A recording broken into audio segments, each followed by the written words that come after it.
అందరికీ జేబీమండి. ఇచ్చేసిన మీడియా మిత్రులందరికీ నా తరపున, అలాగే రాష్ట్ర ఎస్సీ కార్పొరేషన్ డైరెక్టర్ గారైన కొల్లాబొత్తుల అప్పారావు గారి తరపున, అలాగే కాకినాడ సిటీ ఎస్సీసీఎల్ ప్రెసిడెంట్ అయిన అంబటి చిన్నా గారి తరపున, ఇక్కడున్న తెలుగుదేశం కార్పొరేటర్ల తరపున, తెలుగుదేశం నాయకుల తరపున హృదయపూర్వక ఆహ్వానం తెలియజేస్తామండి.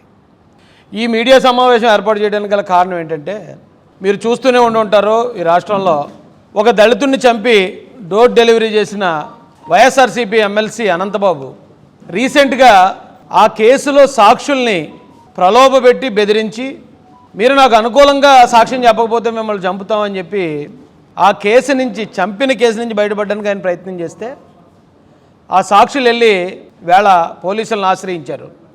ఎఫ్ఐఆర్ నమోదైంది. నమోదైన కేసు మీద ఆయన అరెస్ట్ చేయడానికి వెళ్తే అనంతబాబు గారు పరారీలో ఉన్నారు. పరారీలో ఉన్న అనంతబాబు గారి కోసం పోలీసు వారు ఎదుగుతున్నారట. అయితే మాకు అందిన విశ్వసనీయ సమాచారం, మా దళిత కాలనీల్లో అలాగే దళిత వాట్సాప్ గ్రూపుల్లో ఒక వార్త హల్చల్ చేస్తుంది. ఈ రోజున అనంతబాబుని మీరు పట్టుకోలేరు, ఎందుకంటే అనంతబాబు మా జగనన్న ఇంట్లోనే ఉన్నాడు అని వైసీపీ కార్యకర్తలు దళితుల్ని రెచ్చగొడుతూ పెట్టిన ఒక మెసేజ్ ఒకటి హల్చల్ చేస్తుంది. దాని ప్రకారం ఎమ్మెల్సీ అనంతబాబుని దాచిపెడుతున్నది, ఆయనకి ఆశ్రయం ఇస్తున్నది గౌరవ మాజీ ముఖ్యమంత్రి వర్యులు, ప్రస్తుత పులివెందుల ఎమ్మెల్యే గారైన జగన్మోహన్ రెడ్డి గారు అనేది ఈ రోజున ఆంధ్రప్రదేశ్లో ఉన్న ప్రతి దళిత కాలనీలో వైరల్ అవుతున్న వార్త.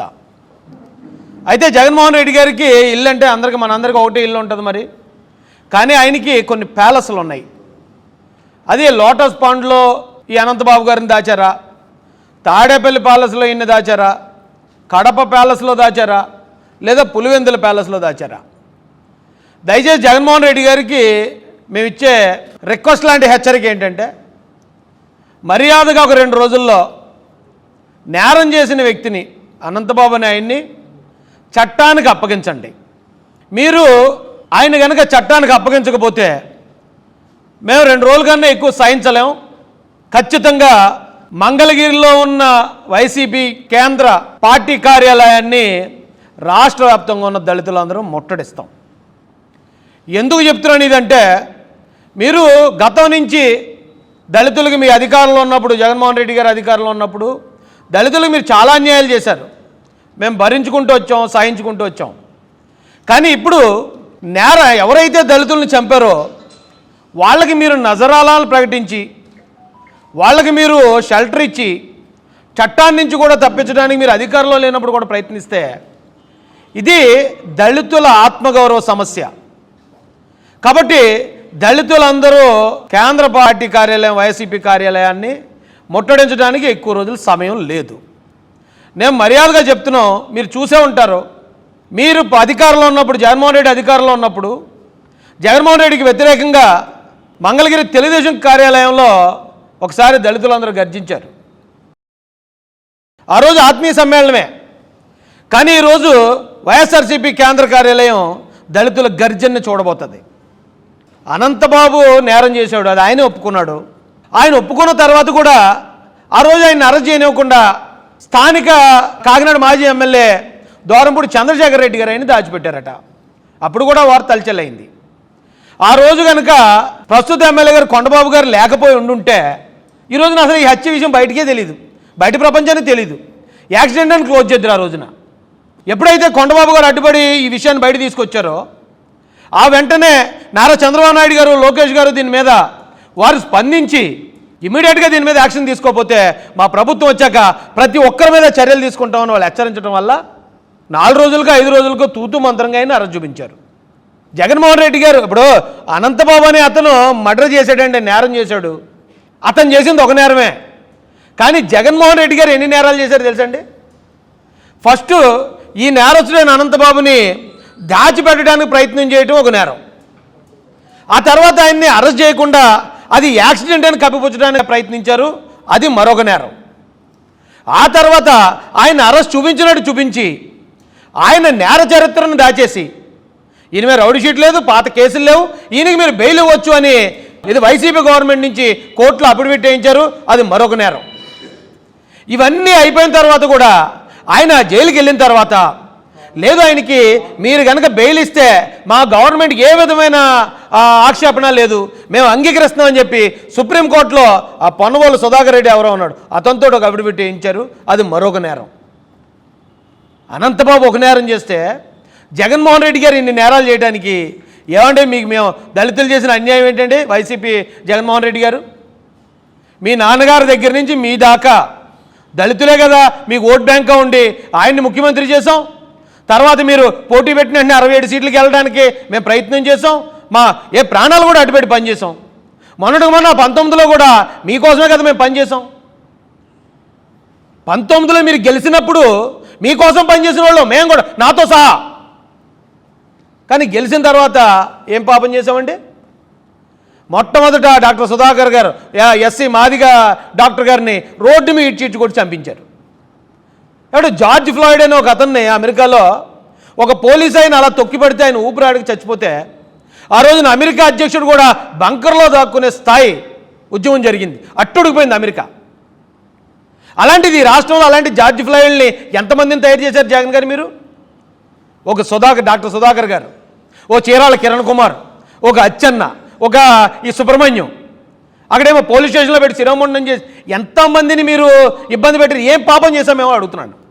మిమ్మల్ని గెలిపించడం కోసం, మీ కుటుంబం కోసం ఓట్ బ్యాంకుగా ఉండటం అదేనా మేము చేసిన పాపం? మమ్మల్ని ఎవరైతే కొడితే వాళ్ళని దాస్తారా? మమ్మల్ని ఎవరైతే చంపుతారో వాళ్ళకి మీరు సపోర్ట్ ఇస్తారా? నేరం చేసినోడిని అతనే ఒప్పుకున్నాడు. అనంతబాబు ఒప్పుకునే నేరం చేశానని జైలుకి పోయాడు. ఆ జైల్లోని బయటికి రిలీజ్ చేసేటప్పుడు మీరు ఊరేగింపుల్లో తీసుకొస్తారా? ఏంటి జగన్మోహన్ రెడ్డి గారికి దళిత సమాజం మీద ఇంత కక్ష ఎందుకు? ఏం పాపం చేశాం మేము?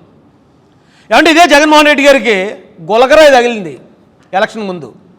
హత్యా ప్రయత్నం అని గోలగోల చేసి గగ్గోలు చేశారు. 2019 ఎలక్షన్కి ముందు చిన్న సూదిలాగా చిన్నది ఏదో డాక్టర్ గారు ఇంజక్షన్ చేస్తే సిరంజి గుచ్చుకుంటుంది కదా, అంత గుచ్చుకుంటే అయ్యి బాబాయ్ చచ్చిపోయాడు, అంతే చచ్చిపోయాడు. ఇది హత్యా ప్రయత్నం ఇదని చెప్పి గగ్గోలు పెట్టారు. ఎవరినో భోజనీకి అంటే కాదు నన్నే అన్నాడు, భోజనీకి అంటే పలానా తిట్టు, మా అమ్మని తిట్టారని చెప్పి గగ్గోలు పెట్టి తెలుగుదేశం పార్టీ కార్యాలయం మీద, పట్టాభి గారి ఇంటి మీద దాడి చేయించిన ఇదే జగన్మోహన్ రెడ్డి గారు. అంటే మిమ్మల్ని ఒక మాట అంటేనే అదేదో రాష్ట్ర సమస్యలాగా, మీకు చిన్న గాయం తగిలితేనే అదేదో ప్రాణాన ప్రమాదంలాగా మీరు మొత్తం రాష్ట్రం అంతా అట్టుడికేలా చేస్తారు. అంటే మా పిల్లల్ని చంపేశారండి. చంపేసి ఆ శవాలను తీసుకెళ్ళి ఇళ్ల ముందు విసిరేస్తే మీరు ఆ నేరస్తులకి మీరు ఎలా కొమ్ము కాస్తున్నారు? మీరు ఆ నేరస్తులను ఎలా వెనకేసుకొస్తారు? మీరు అధికారంలోకి వచ్చిన వెంటనే మా పథకాలు రద్దు చేస్తే సర్లే పోన్లే, ఈ గవర్నమెంట్ ఇచ్చిన పథకాలతోనే మేము బతికామా, ఎప్పుడు మా కష్టాన్ని నమ్ముకుని బతికాం కదా అని సర్దుకున్నాం. మీరు అంబేద్కర్ గారి పేరు తీసేసి మీ పేరు పెట్టుకుంటే విదేశీ విద్యకి సర్లే కొంతమందిని మనం ఏదో ఒప్పుకుని వాయించిన పెళ్ళి తప్పదు కదా, సరే పోన్లే అనుకున్నాం. అండి మా పిల్లల్ని చంపేస్తూ ఉంటే దళితుల్ని పోలీస్ స్టేషన్లో పెట్టి శిరోమండనాలు చేస్తే మీరు ఆ చేసిన వాళ్ళని ఈరోజు ఇలా కాపాడుకుంటూ వస్తారా? ఇది మీరు ఓడిపోయిన తర్వాత కూడా మిమ్మల్ని మీ వెనకాతలో ఉన్న మాలాంటి ఓట్ బ్యాంక్ అంతా మిమ్మల్ని ఓడించి 151 నుంచి 11లో కూర్చోబెట్టకు కూడా మీరు ఇంకా మేము నేరస్తులు జరిపే ఉన్నాను నేనని మీరు ఈ రోజున ఈ రాష్ట్రంలో ఉన్న దళితులకు ఏం సంకేతం ఇస్తున్నారు? ఏం పాపం చేస్తాం మేము? ఇప్పటి వరకు జగన్మోహన్ రెడ్డి గారు మీకు మీ నాన్నగారికి మీ ప్రత్యర్థుల్ని నరికే కత్తుల్లా పనిచేసాం మేము. కానీ మీ చేతిలో ఉన్న కత్తి మీకే తిరగబడితే అది ఎలా ఉంటుందో 2 రోజుల్లో చూపిస్తాం. మర్యాదగా గనక ఆ నేరం చేశానని ఒప్పుకున్న వ్యక్తిని మీరు చట్టానికి అప్పగించకుండా మీ తాడేపల్లి ప్యాలెస్లోనో మీ బెంగళూరు ప్యాలెస్లోనో లేకపోతే లోటస్ పాండ్ ప్యాలెస్లోనో దాచితే గనక దానికి మూల్యం మీరు చెల్లించాల్సి ఉంటుంది. ఈ రోజున మొన్న 24లో చూశారు, మరి రేపు 29లో మీరు కనీసం ఓటు అడగడానికి దళిత కాలనీకి రావాలంటే తల వంచి దళిత సమాజానికి క్షమాపణ చెప్తే తప్ప కనీసం ఓటు కూడా అడగనివ్వరు. ఎలాంటి పనులు చేసుకొస్తున్నారో మీరు ఒకసారి ఆలోచించుకోండి. నేను వైసీపీలో ఉన్న వాళ్ళందరినీ మేమేం అంటలేదే. ఎవరైతే మా మీద దాడులు చేశారో చట్టపరంగా వాళ్ళు శిక్షించండి అయ్యా బాబు అంటే నేరస్తులను ఎందుకు కొమ్ము కాస్తున్నారు? ఎందుకు నేరస్తులు అంటే జగన్మోహన్ రెడ్డి గారికి అంత ప్రేమ ఎందుకు? అవినాష్ రెడ్డి గారు మర్డర్ చేశారని సిబిఐ చెప్తే లేదు ఆయన నా కన్నుతో సమానం అని ఎందుకు సమర్థించాలి? ఆయన అరెస్ట్ చేయడానికి సిబిఐ రాష్ట్రంలోకి వస్తే ఆ సిబిఐని ఇక్కడున్న పోలీసుతో ఎందుకు అడ్డుకునేలా చేయాలి? ఎందుకు రౌడీలు పెట్టాలి? మీరు ఎలా చేస్తున్నందుకు మీరు రాజకీయం చేయట్లేదు, ఫ్యాక్షనిజం చేస్తున్నారని జనాలు మిమ్మల్ని ఇంట్లో కూర్చోబెట్టారు ఈరోజు. ఇప్పుడు కూడా మీరు తెలుసుకోకుండా ఇంకా మీరు నేరస్తులను వెనకేసుకొచ్చి ఆయన దాచిపెడతా ఉంటే, ఇది ఒక్క సుబ్రహ్మణ్యం కోసం మాట్లాడలేదండి నేను. ఒక తండ్రికి 10 మంది కొడుకులుండి ఆ 10 మందిలో ఒకడు దొంగగా మారితే అది ఆ తండ్రి తప్పు కాదు, ఉన్న 9 మంది మంచోళ్ళుగా పెంచాడని. 10 మంది దొంగలైతే ఖచ్చితంగా తండ్రిదే తప్పు, కొడుకులది కాదు. ఈ రోజున ఆ వైసీపీ హయాంలో దళితుల మీద అన్ని దాడులు జరగడానికి కారణం దాడి చేసిన వాళ్ళది మాత్రమే కాదు, జగన్మోహన్ రెడ్డి గారు కూడా బాధ్యత.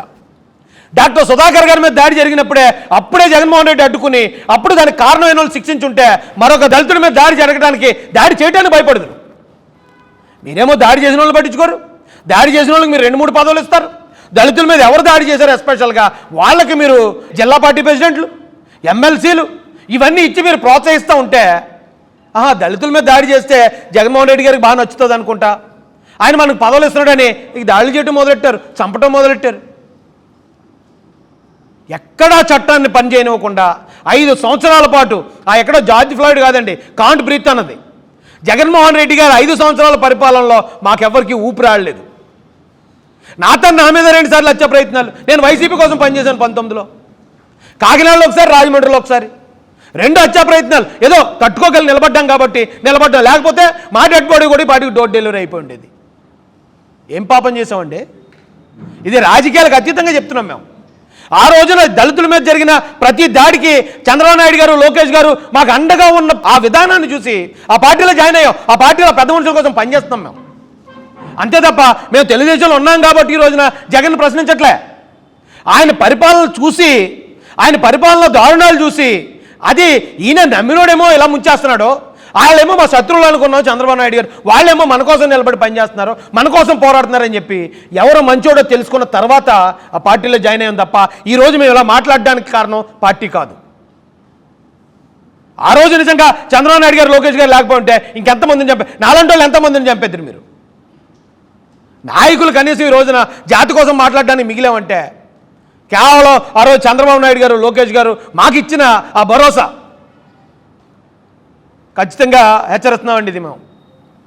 మీరు ఏదో అనుకుంటున్నారేమో, దళితులు ముఖ్యంగా మాల్లో ఇంతకుముందు మా ఓట్ బ్యాంకు, మా మేనమామలు అంటే పడిపోతారు, మేమేం చెప్తే అది నమ్మేస్తారు, పలానా యాక్సిడెంట్లో చనిపోయిన పాస్టర్ని చూపించి కూటమి ప్రభుత్వం చంపేసిందని నమ్మేస్తారు, ఇంకోటి చిన్నపిల్లలు గొడవ తెచ్చి ఇది ఎస్సీల మీద వివక్ష అంటే నమ్మేస్తారు అనుకుంటున్నారేమో. ఆ కాలం పోయింది. మీరు చెప్పే ప్రతి అడ్డమైన అబద్ధాన్ని నమ్మే పరిస్థితులు ఇప్పుడు దళితులు లేరు. అలా ఉంటుంటే మీరు 11 సీట్లకు పడరు. ఇప్పటి నుంచి అయినా పద్ధతి మార్చుకోండి. పార్టీ అంటే 1,00,000 మంది ఉంటారు, తప్పు చేసేవాడు ఉంటాడు, ఒప్పు చేసేవాడు ఉంటాడు, అన్నీ మిమ్మల్ని అంటలేం మేము. కానీ తప్పు చేసిన వెనకేసుకొస్తే మేము మిమ్మల్ని అంటాం, దానికి మీరే కారణం జగన్ గారు. ఈరోజు ఎక్కడితో ఆయన లొంగిపోయి ఉండుంటే, అది అనంతబాబు కేసు, ఎవరో సాక్షుల్ని ప్రలోభపెట్టాడు, బెదిరించాడు, లొంగిపోయాడు అంటే అక్కడితో అయిపోయినది. ఆయన తీసుకెళ్ళి జగన్ గారి ప్యాలెస్లో దాస్తారా? మీరు ఎలా మమ్మల్ని చంపించడంలో మీరు దాత్తా కూర్చోండి, మేము మాత్రం చెక్కభజన చేసుకుంటూ కూర్చుంటాం. మీకు మీరు ఏం చెప్తే ఆ సోది నమ్మి చెక్కభజన చేసుకుంటూ కూర్చుంటామండి. చూశారు కదా మీరు అధికారంలో ఉన్నప్పుడే మేము ఎలా తిరగబడ్డాం, ఎలా మా ఆత్మగౌరవం కోసం నిలబడ్డాము. ఇప్పుడు కూడా అర్థం చేసుకోకపోతే ఎలాగండి? చెప్పండి. వైసీపీలో ఉన్న మిగతా వాళ్ళు, ఈ రోజున వైసీపీలో ఉన్న ఎస్సీలు ఎవరైతే ఉన్నారో వాళ్ళని వీధుల్లో వచ్చి అంటున్నారు. ఏట్రా చంపిన వాళ్ళకి అలాగాళ్ళు ఆ ఇళ్లలో దాస్తున్నారట, మీరు అలాగా పార్టీ గురించి చెప్తున్నారని మీ పార్టీ గురించి మాట్లాడిన ఆ రప్ప కుర్రోళ్ళందరినీ చీ అంటున్నారు. మీరేమో అన్నీ చేసుకెళ్తారు, మీకోసం రప్ప అంటూ ఆ పొట్టేళ్ళ నాటిని నరికి జైలుకు పోయేవాళ్ళేమో మా దళితుల పిల్లలు.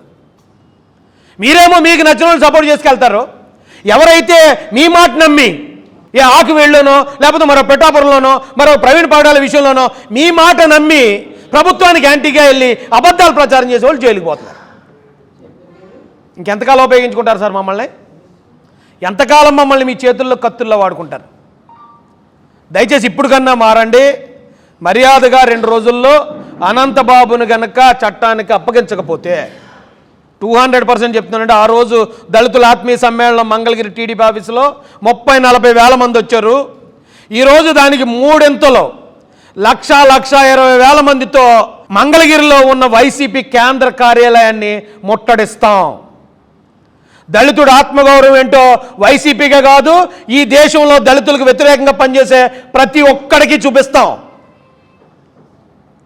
ఆషామాషిగా బతులాడే రోజులు, అడుక్కునే రోజులు పోయేయండి. మమ్మల్ని సమర్థించేవాళ్ళు, మా వెనక నిలబడే నాయకులు, చంద్రబాబు నాయుడు గారు, లోకేష్ గారు లాంటి నాయకులు, పవన్ కళ్యాణ్ గారు లాంటి నాయకులు ఉన్నారు. వారి అండతో మా మీద అవమానాలు చేస్తున్న ప్రతి ఒక్కరిని కూడా ఖచ్చితంగా ఎలా ఎదుర్కోవాలో అలా ఎదుర్కోవటానికి రంగం అంతా సిద్ధమైంది. కార్యాచరణ 2 రోజుల్లో కానీ మీరు అప్పచెప్పకపోతే 2 రోజుల్లో కార్యాచరణ అనౌన్స్ చేస్తాం. అది కేంద్ర కార్యాలయం వైసీపీ తోటే సరిపోదు, ప్రతి గ్రామంలో కూడా ఈ స్థాయి చైతన్యం తీసుకెళ్తాం. వైసీపీ పార్టీ దళిత కాలనీలోకి దిగాలంటే భయపడే పరిస్థితి కల్పిస్తాం. ఇది మీరు హెచ్చరిక తీసుకుంటారా? మీ మంచి కోసం చెప్పాను అనుకుంటారా? లేకపోతే మీ మీద గతంలో మీరు చేసిన దారుణాలకి చిర్రెత్తుకుపోయిన ఒక దళితులుగా మేము మాట్లాడుతున్నాం అనుకుంటారా? మీ విజ్ఞతకు వదిలేస్తున్నాం. ఈ విషయంలో మాత్రం రాష్ట్రంలో ఉన్న కుల మతాలకు అతీతంగా ప్రజలందరూ ఈ రాష్ట్రంలోని దళిత సమాజానికి మద్దతుగా నిలబడాలని మీకు హృదయపూర్వకంగా కోరుతున్నాను. అలాగే తెలంగాణలో ఉన్న తెలుగువారిని కూడా. Thank you sir.